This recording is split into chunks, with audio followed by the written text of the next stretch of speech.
Love is our way to God, for God is love.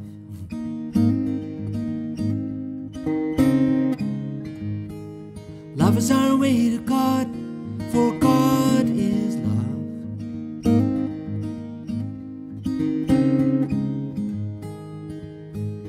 The wilderness road of shame is gone. The desert road of dislocation gone.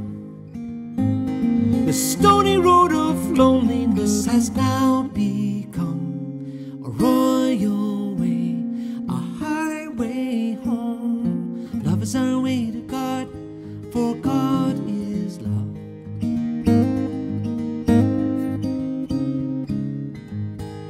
Love is our way to God, for God is love.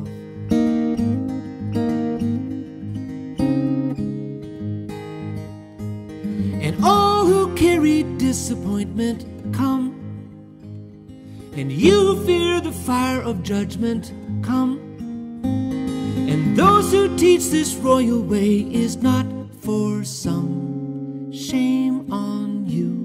Now lovers come, 'cause love is our way to God, for God is love.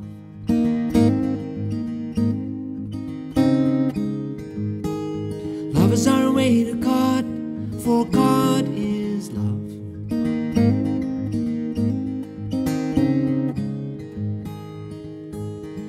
Love is patient, love is kind. Love pays ill, no, never mind. Love refines the finest gold, the charity of saintly souls.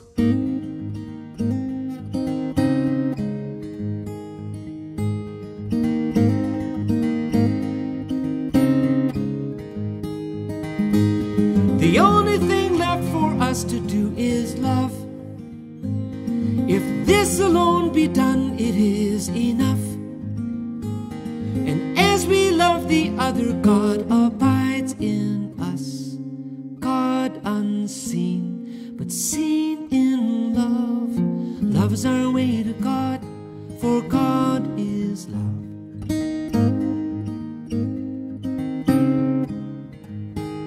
Love is our way to God, for God is love.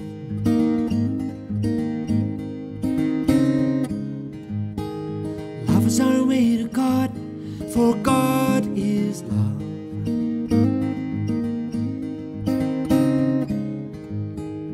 Love is our way to God, for God is love.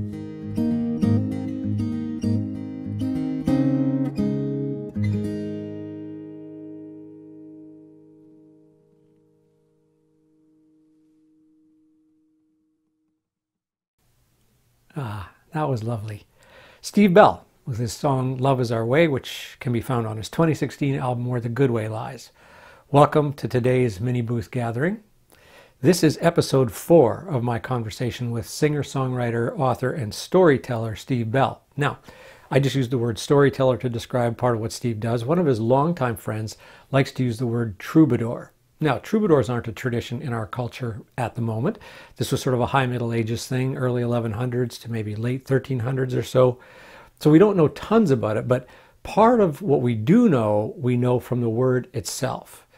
The word troubadour, if you trace its history back, includes the idea that a troubadour wasn't just a singer-songwriter slash composer slash storyteller. They were somebody who could take a familiar story, a trope, so troubadour, if you will. They could take a trope and they could turn it. They could sing that story or tell that story in a way that made it seem like a brand new story or a fresh story to the listener. So the listener could encounter the lesson or the imagery in the song as though they were bumping into it for the first time and have that aha kind of experience. That's what Steve does with a couple of sort of familiar narrative shapes in this episode. The story of his young love for Nancy, who becomes his wife, and the enduring love of his grandparents, all kind of woven together with our continued reflection on the power of enduring spiritual practices. This episode is called Put in the Time pal, which will make more sense once you've heard the stories. Here we go. What can we say, Steve, to those for whom the practices that we've been calling liturgy, so what people might think of, I mean, the word just means order. Yeah. Right. But for whom the recognizable practices in the tradition, the liturgical practices are foreign or new or unappealing for that matter. Yeah. And yet there's this treasure there. Is it a translatable treasure? Like, are there things there that we can learn from and practice in ways if we're not part of a community that practices these things? Well, for one, I think to experience these things in sort of to the depth of wonder and satisfaction, in a sense that I'm talking about, it takes time and familiarity, and and memory has to be attached to it. So the Eucharist, for example, is a very different thing the week before you're getting married than it is the week after your dad died. Mm. Do you know what I mean? And so when I take the Eucharist, there's a whole associations of times that I've wept and I've laughed at that place. And with other people, and I've looked across the aisle and I've winked at you. Or you've seen me cry, and I'm like, this has actually happened. And these are real examples. You have nodded at me at times of my life that were very, very hard around that table. Yeah. So those associations are all there. So some of it is sort of like a long love, like a long marriage. I remember my grandfather. Am I telling too many stories? Is that possible? No. Okay, so here's a good example. My grandfather, I mean, going to see my grandparents before they died, and I hadn't seen them for a long time. They lived far away, and because I hadn't seen them for a long time, there was a special supper that my grandmother made, and it was just those two and me, and it was just, I never get them to myself growing up. It was always all of us together, and I cherish these people. Having the best time after supper.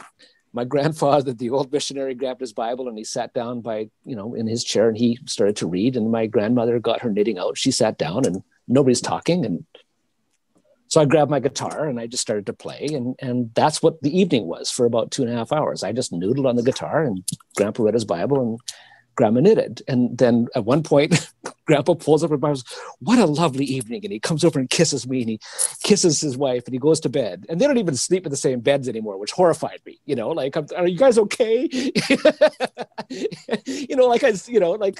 And then Grandma says, "Oh, what a beautiful evening." And she comes and kisses me, and she goes to her bed. And I'm thinking nothing happened, but it was also, from my experience, one of the most beautiful evenings of my entire life. And well, I went you are to telling the story a long time later. Yeah. And I went to bed sort of, what happened? What just happened there? That's not my idea of a good time. And that might have been the best time I've ever had. Huh. Why is that?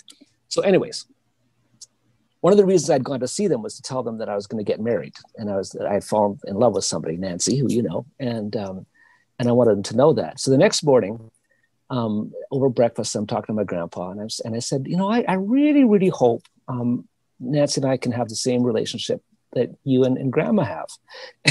And my grandpa leaned across the table and kind of put his eyebrows up and he said, "Put in the time, pal, put in the time." And as funny as that is, I mean, I think it's the same thing with spiritual practice and all that. I mean, it can be very rewarding and very exhilarating first, second, third times you sort of do something, deliberately, but nothing like the 10,000th. Yeah. And you actually have to pass through 10,000 times to get to the 10,000th time. And if you want that experience, put in the time, pal. And so yeah.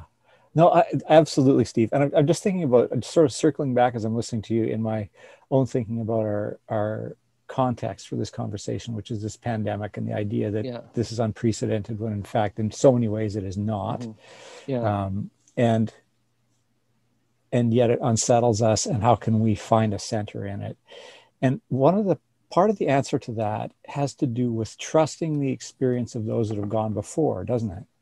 Yeah. Like, you looked to your grandfather with that dream of a future for you and Nancy that included this kind of peace and rest and ease. comfort and ease. Yeah. Right.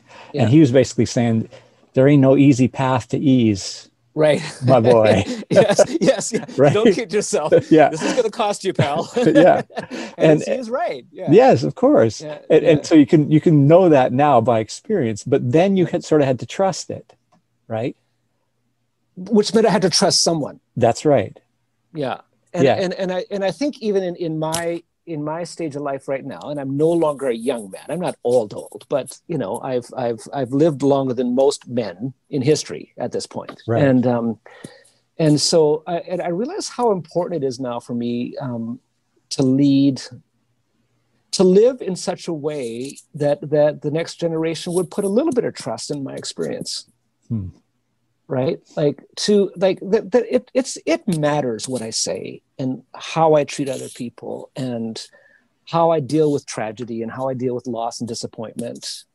Because if I do it in a way that really does reflect what I've come to learn, I'm going to be able to say to my son or my grandson, put in the time, pal, you know, and they're going to kind of go, okay, I'm going to trust you on that. You know, and they're going to reap the benefit of having done that. So, I mean, you know, we're looking at, you know, what happened in the States yesterday. Someone who has sort of become unhinged as a leader, and how the devastation that comes from. I just kind of look at them saying, Steve, be a good man. The world needs you to be a good person. You know, and someone that they can trust, so that when you do have something that may approximate wisdom, that it might occur to them to listen, you know, and it's not so that you can be honored as wise, it's so they can flourish.